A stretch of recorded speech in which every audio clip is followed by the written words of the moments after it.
आहा, कितनी अच्छी बात कही शिव पुराण में। देखिए, अब शिव पुराण को मैं सिर्फ कथा ही कथा कह के निकल जाऊं तो बहुत आसान है, लेकिन इसके विशेष पॉइंटों पर हम ध्यान देना चाहेंगे आपका, इसलिए आपकी श्रद्धा जमनी चाहिए शिव पुराण में।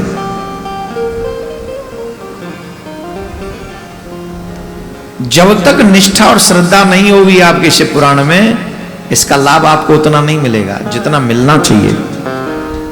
अब अपने इस लाभ को और कैसे बढ़ा सकते, सुनो, देखो ये सुनो। शृण्वताम तत्पुराणम ही तथा कीर्तनयताम च तन पादाम भुज जरज्जासे तीर्थानि मुनियो विदुहु।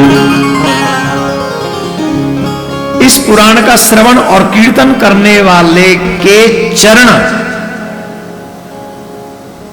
जो मनुष्य इस पुराण को सुनते हैं अथवा सुनाते हैं अथवा कीर्तन करते हैं, उनके चरण कमल की धूल को बड़े बड़े विद्वान, बड़े बड़े ऋषि मुनि उनके चरणों की धूल को तीर्थ की धूल समझकर अपने माथे पर लगा लेते हैं। इसका मतलब यह हुआ कि कितना भी बड़े से बड़ा पापी कथा सुनने बैठ जाए तो वो भी वंदनीय हो जाता है इस कथा में बैठने के बाद।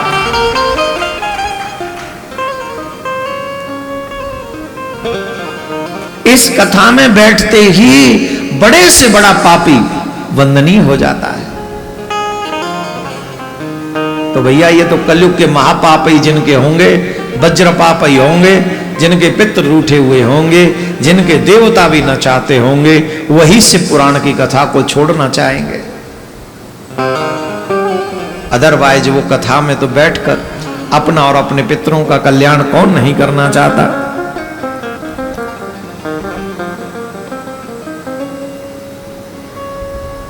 जो लोग एक मुहूर्त भी, मुहूर्तंबा तददंबा तदर्दवा क्षणम चवा ये शृण्वन्ति पुराणम तन्ते साम दुर्गति भवेत्।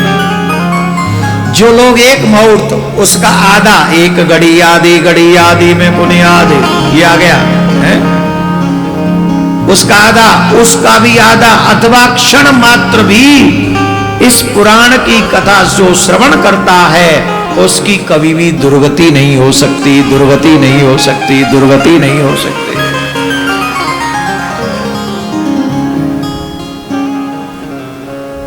अब उस निष्ठा से आप लोग तो ज्यादा देर बैठे हो,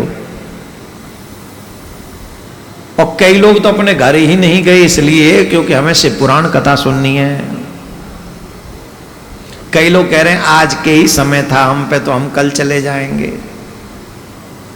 कई लोग तो ये तैयार बैठे हैं, हम तो चलो रात वाली गाड़ी से निकल जाना है, घर वालों की डांट पटक फिर से खाना है, कल वाली गाड़ी से निकल जाना है,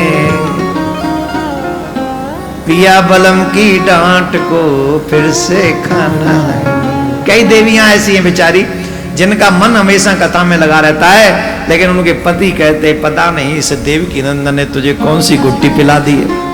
जब देखे जब वृंदावन, जब देखे जब वृंदावन, जब देखे जब वृंदावन। अब उन्हें कौन बताए कि वृंदावन में जाके इतनी गर्मी, इतनी उमस में भी मन आने को नहीं करता।